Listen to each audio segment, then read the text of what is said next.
वालेकुम स्टूडेंट्स, उम्मीद है आप सब खैरियत से होंगे। आज हमने मैट्रिक की न्यू बुक की जो चैप्टर नंबर 3 है वो स्टार्ट किया है केमिस्ट्री में।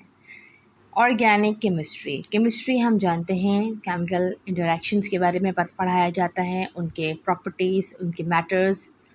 नाउ हमें ये पता होना चाहिए कि केमिस्ट्री की कितनी ब्रांचेस हैं। केमिस्ट्री को फर्दर डिवाइड किया है 2 हिस्सों में, एक ऑर्गेनिक केमिस्ट्री में और एक इनऑर्गेनिक केमिस्ट्री में।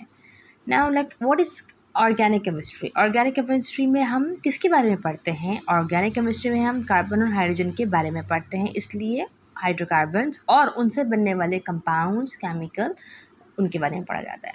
अगर हम अपनी रोज़मर्रा की ज़िंदगी में देखें तो बहुत सारी चीज़ें ऐसी हैं जो हम हाइड्रोकार्बन से लेते हैं, जैसे कि cooking oil, soap, detergent, vinegar, vehicles की चीज़ें, फर्नीचर, बहुत सारी चीज़ें हैं।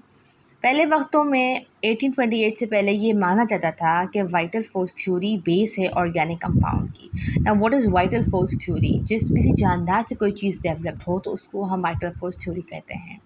ये उस ठीक है जी। ब्राज़िलिस था जिसने 1815 में हमें ये कहा था कि organic compounds can only be form in the tissues of living organism, plants and animal, and can not be synthesise from inorganic substance in the laboratory.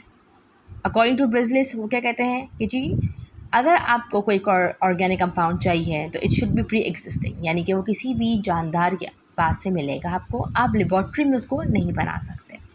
लेकिन 1828 में जर्मन साइंटिस्ट फ्रेडरिक वोहलर ने कहा ऐसा कुछ भी नहीं है, इन ऑर्गेनिक कंपाउंड से हम काम कर सकते हैं। बेसिकली वो एक एक्सपेरिमेंट कर रहे थे जिसमें उन्होंने अमोनियम साइनेट लिया, तो उसको हीट किया और इवेंचुअली क्या बन गया? यूरिया बन गया। तो urea is an organic compound. तो जब यूरिया बना, ठीक है, और वो एक्सक्रीट कहाँ से होता है? मैमल्स में यूरिन से आता है। तो उन्होंने ये बोला कि फिर इसका मतलब ये है कि हम और चीज़ें भी बनाई जा सकती हैं, हम बना सकते हैं। तो उन्होंने ब्राज़िलिस की जो वाइटल फोर्स थ्योरी है उसको रिजेक्ट करके उन्होंने ये बोला कि हम we can synthesize in the laboratory. ठीक है जी, ओके। नाउ ऑर्गेनिक कंपाउंड्स वो होते हैं जिनमें एक से ज़्यादा कार्बन एटम हो, कोवलेंटली बॉन्डेड हो, linked together with another element like hydrogen, oxygen, nitrogen. ठीक है जी। जनरल कैरेक्टरिस्टिक्स, जनरली अगर देखा जाए तो किस किस्म से हमें मिलता है, क्या होता है, ये हम देख लेते हैं। जनरली इसकी सोर्स है organic compounds are obtained from living things like animals, plants और मिनरल्स। ठीक है जी। सोर्स कहाँ से है ऑर्गेनिक कंपाउंड की? या जानवर, या इंसान, जानवर, प्लांट, या आपकी मिनरल से। कंपोजिशन का है, कार्बन इज़ अ की एलिमेंट। मतलब की एलिमेंट का मकसद यहाँ पे जड़ है, बुनियाद है। ठीक है जी। किसकी? हर चीज़ की। बहुत फ्रिक्वेंटली एलिमेंट है। साथ में यूज़ होने वाला हाइड्रोजन, यूँ समझ लें जो सबसे ज़्यादा दोस्ती किससे इसकी? हाइड्रोजन की। तो हाइड्रोजन के साथ मिलकर काफ़ी कंपाउंड्स बनाते हैं, halogen, oxygen, sulphur, nitrogen and so on we have a list and so on. अब यहाँ पर हमारे पास सवाल आता है कि कितने काइंड्स के बनते हैं? हमारे पास 2 किस्म के बनते हैं, एक पोलर बनता है, एक नॉन पोलर बनता है। कोवलेंटली बॉन्डेड ही होंगे ये। सॉल्युबिलिटी का आसान लफ्ज़ों में बात करें तो किसी चीज़ में मिक्स हो जाना, हल हो जाना। ठीक है जी। According to like dissolve like rule, मतलब किस चीज़ में क्या डिज़ोल्व होगा उसके हिसाब से अगर बात की जाए तो ऑर्गेनिक कंपाउंड्स खाली किस में होंगे? ऑर्गेनिक सॉल्वेंट में। पानी में वो सॉल्वेंट नहीं होंगे। मिसाल के तौर पे ऑयल पानी में नहीं मिक्स हो सकता। इसे नॉन पोलर है, वो आपका बेंजीन में सॉल्यूट हो जाएंगे। ठीक है। पोलर कंपाउंड सॉल्यूट होते हैं अल्कोहल्स में। ये थोड़ा सा एमसीक्यूज़ के लिए देख लीजिएगा। ठीक है। वो पूछ सकता है कि जी पोलर कंपाउंड किसके अंदर डिज़ोल्व होता है, तो आप उसको आंसर में अल्कोहल बताएंगे। इसी तरह वो आपसे बोलेगा कि नॉन पोलर ऑर्गेनिक कंपाउंड्स किस में होते हैं? बेंजीन में। ठीक है जी।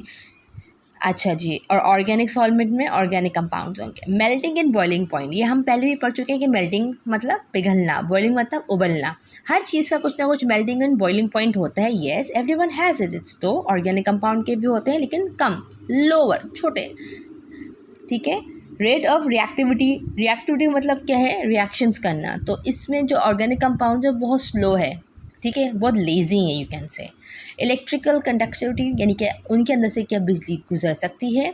ऑर्गेनिक कंपाउंड्स जो है ना वो बड़े बुरे हैं इस चीज़ में, इस मामले में उनको नहीं मज़ा आता अपने पास से बिजली गुजारने में। ठीक है जी। उसका रीज़न क्या है? क्योंकि वो कोवलेंटली बॉन्डेड होते हैं। अगर आपसे 4 नंबर में एक रीज़न पूछा जाए कि भाई ये जो ऑर्गेनिक कंपाउंड्स है ये इलेक्ट्रिसिटी क्यों नहीं कंडक्ट करते, because they are covalent molecules. Okay, combustion का मतलब होता है जलना, ठीक है। जितने भी इनऑर्गेनिक कंपाउंड्स हैं वो हवा में अगर आप रखें तो फटाफट जो है वो खुद बहुत आग पकड़ने शुरू हो जाते हैं। उसका रीज़न ये है क्योंकि हवा में कार्बन की परसेंटेज होती है, तो वो कार्बन से मिला के रिएक्शन करते हैं, इन जो वो रिएक्शन कर रहे होते हैं पर हमें वो जलता हुआ नज़र आ रहा होता है। मिसाल के तौर पे आपका सोडियम को हम मेटल है जो हम उसमें रखते हैं केरोसिन में, अदरवाइज़ वो जलना शुरू होता है। चलिए जी, स्टेबिलिटी का मतलब है कितना स्टेबल है, ठीक है। स्टेबल है, लेस स्टेबल है हाई टेम्परेचर में as compared to inorganic compounds. अब हमारे पास है रिप्रेजेंटेशन, जिस तरह के हर एक चीज़ को रिप्रेजेंट किया जाता है तो इसकी भी रिप्रेजेंटेशन होगी। वो क्या है, कोई यूनिक चीज़ें होती हैं like molecular formula, structural formula, condense formula, dot and cross formulas. Okay जी, now what is molecular formula, ये हम लास्ट टाइम भी पढ़ चुके हैं। जो मॉलिक्यूलर फार्मूला होता है जो आपको क्या बताता है, किसी को any guesses? Number of atoms, कितने मॉलिक्यूल में, एक मॉलिक्यूल में कितने नंबर ऑफ़ एटम्स है वो आपको बताया जाता है। Now what is structural formula, structural formula तो देखें ये इस किस्म के होते हैं। मिसाल के तौर पे अगर मैं आपसे बोलूँगी ये कार्बन है, ठीक है, कार्बन के 4 एंड्स होते हैं, सब एंड में आप एक H लगा दें तो क्या बन जाएगा, CH4 मीथेन। तो इस तरह की रिप्रेजेंटेशन जो होती है वो आपकी स्ट्रक्चरल फार्मूला की कहलाती है। इसमें single, double and triple bonding हम बताते हैं, ठीक है। Now what is condense formula, आसान लफ्ज़ में बोलूँ ये ओपन है, ये क्लोज्ड है। इसी को अगर आप शॉर्ट कर दें और क्लोज कर दें तो ये कंडेंस फार्मूला कहलाता है, ठीक है जी। अच्छा जी, डॉट एंड क्रॉस फार्मूला को इलेक्ट्रॉनिक फार्मूला भी कहा जाता है क्योंकि ये आपको नंबर्स, इलेक्ट्रॉन्स वगैरह के बारे में बताता है। नाउ अब हम पढ़ेंगे आपका methane family. Methane, ethane, propane, butane, pentane, hexane, heptane, octane, nonane and decane. Methane CH4, ethane C2H6, propane C3H8 and so on.